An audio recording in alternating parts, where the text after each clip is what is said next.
आज मैं आप सभी लोगों से सिर्फ दो सवाल पूछने आया हूं। पहला सवाल नेशनल मीडिया के कुछ लोगों से मेंशन कर दूं। मनीष कश्यप का जब खबर चल रहा है तो लोग बता रहे हैं कि मनीष कश्यप जो कि एक यूट्यूबर है और उसके बाद से फिर उनकी कहानी रच रहे हैं कि उनके साथ ये हुआ, उनके साथ वो हुआ।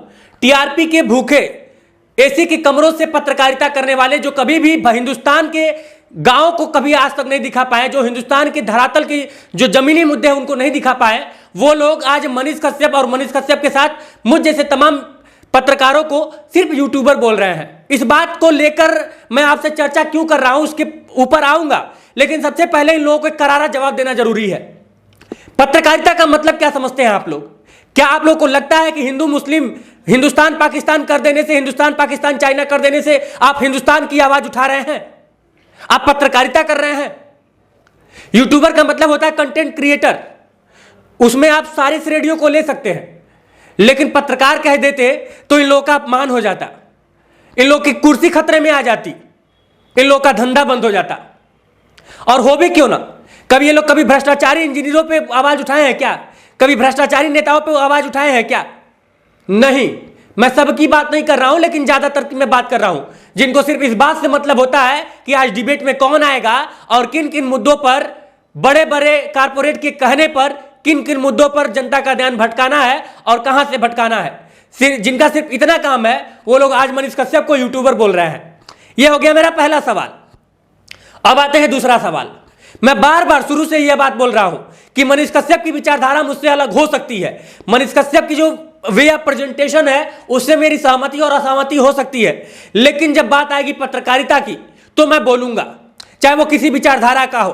और आपको याद होगा जब रवीश कुमार के ऊपर चीजें हुई तब भी मैं बोला था, और जब आज मनीष कश्यप के ऊपर हो रहा है तब भी मैं बोल रहा हूं। और 2-4 दिन पहले जब उत्तर प्रदेश के एक बहुत ही छोटे, मतलब कि आप समझिए कि उस पत्रकार ने अभी शुरुआत किया होगा, कोई राणा करके पत्रकार था, उसके ऊपर भी जब उत्तर प्रदेश की पुलिस ने हथकड़ी लगाई तो हमने उस पर भी बोला था, और मैं हमेशा बोलता आया हूं और आगे भी बोलूंगा।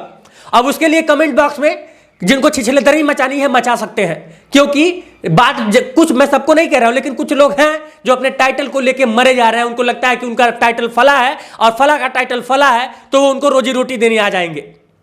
रोजी रोटी तब मिलेगी जब सरकारों से, सिस्टम से और जिम्मेदारों से सवाल पूछा जाएगा, उनका कान पकड़ा जाएगा। किसी की चाटुकारिता करने से रोजी रोटी नहीं मिलेगी। किसी की चाटुकारिता करने से शिक्षा व्यवस्था हिंदुस्तान का नहीं बेहतर होगा। किसी की चाटुकारिता करने से हिंदुस्तान का और खासकर यूपी बिहार का जो स्वास्थ्य का सिस्टम है वो नहीं बदलेगा।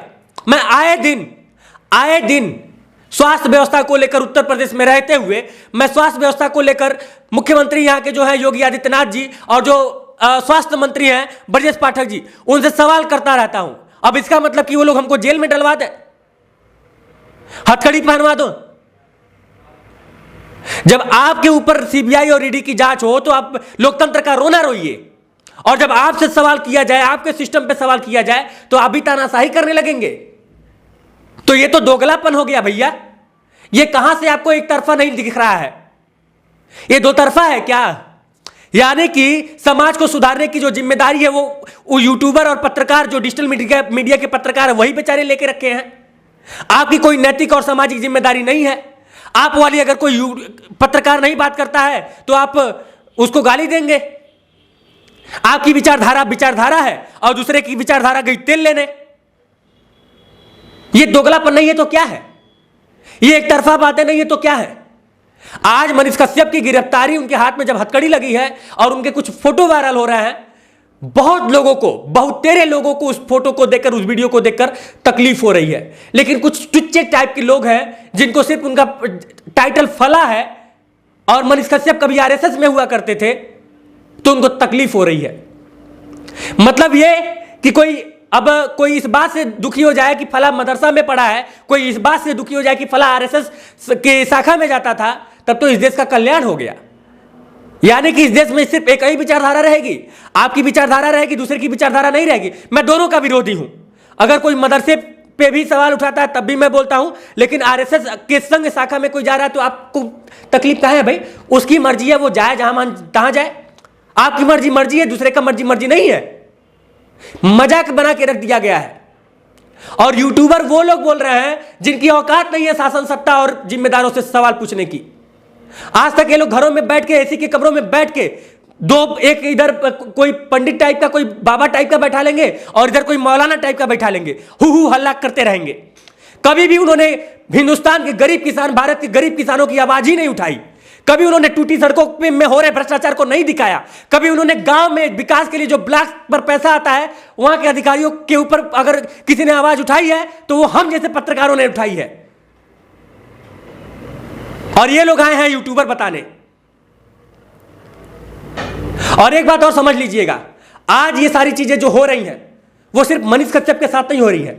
बिहार में लोकतंत्र की हत्या हो रही है, और ये हत्या होते हुए जो लोग देख रहे हैं, जो लोग हंस रहे हैं, मुस्कुरा रहे हैं और मनीष कश्यप को गाली दे रहे हैं, वो अपने गिरेबान में झांके और आने वाली पीढ़ी से सवाल करेंगे।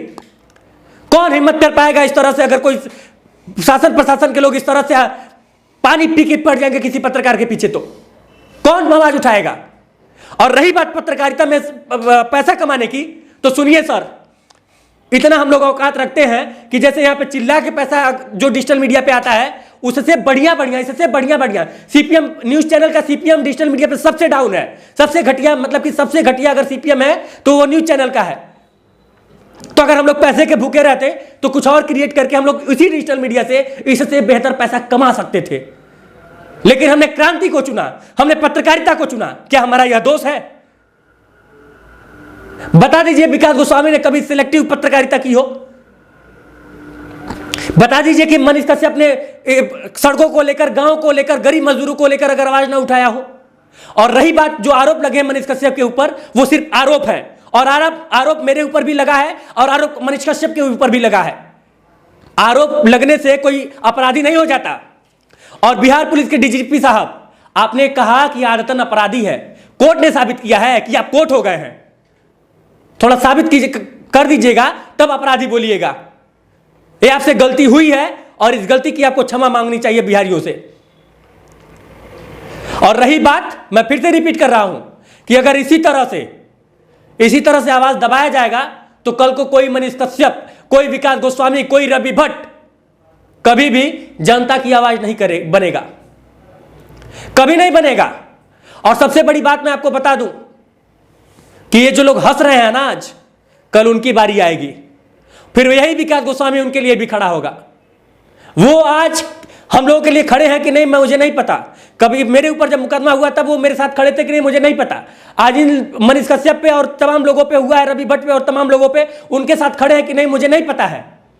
लेकिन एक बात मुझे पता है कि लेकिन अगर कल को तुम्हारे साथ अगर कुछ अत्याचार हुआ, कुछ गलत हुआ, तो सबसे पहले हम ही लोग खड़े होंगे,